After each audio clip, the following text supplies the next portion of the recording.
Good day, gamers. Today, we're going to be enhancing our projectiles. Let's go. All right.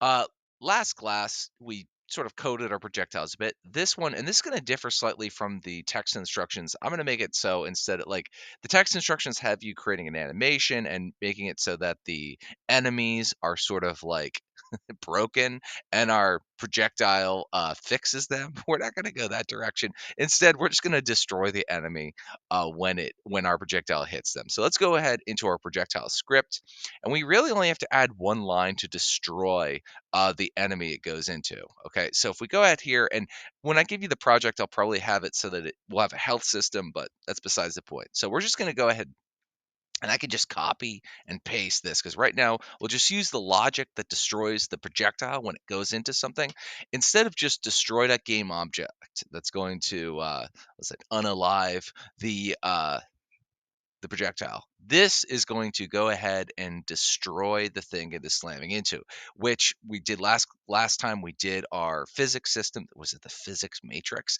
Um, and that will so it's not going to hit the player. So we're just going to say other dot game object. And if we save that,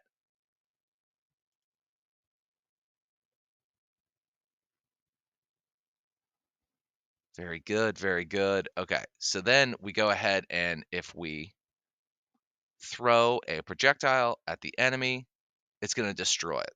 Here's the problem though. Oh, and we'll fix that. Don't worry.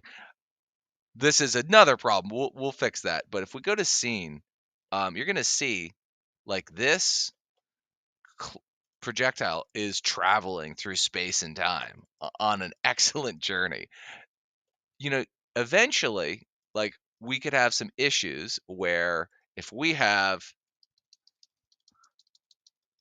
and you note how all these are sort of like stacking up, we need to go ahead and fix it so that the projectiles only like they're going to go away after a while. Okay, so we're going to go ahead, we're going to actually, I think we're going to add back an update function. So we're going to say here, void capital U update, okay, open parenthesis, close, and then our good friends, the squiggly brackets, okay, and then we're going to do an if statement here. If transform dot position dot magnitude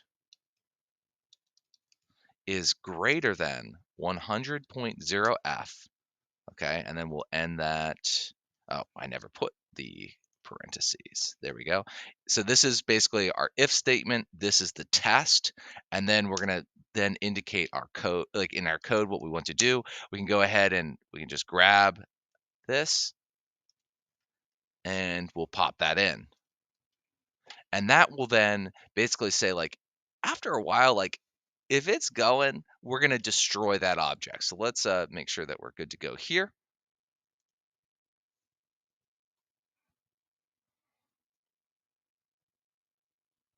Cool stuff.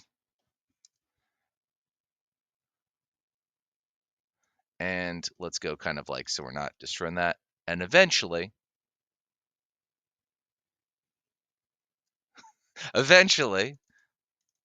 they will be destroyed. So they're not going to travel an infinite amount. Let's see here.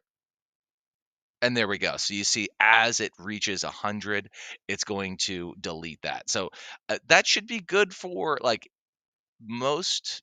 If you have a really sprawling and expansive map for your project, you'll have to make some adjustments here. But this is a pretty good sort of way to fix that up. All right. I wish you the best of luck. Great stuff.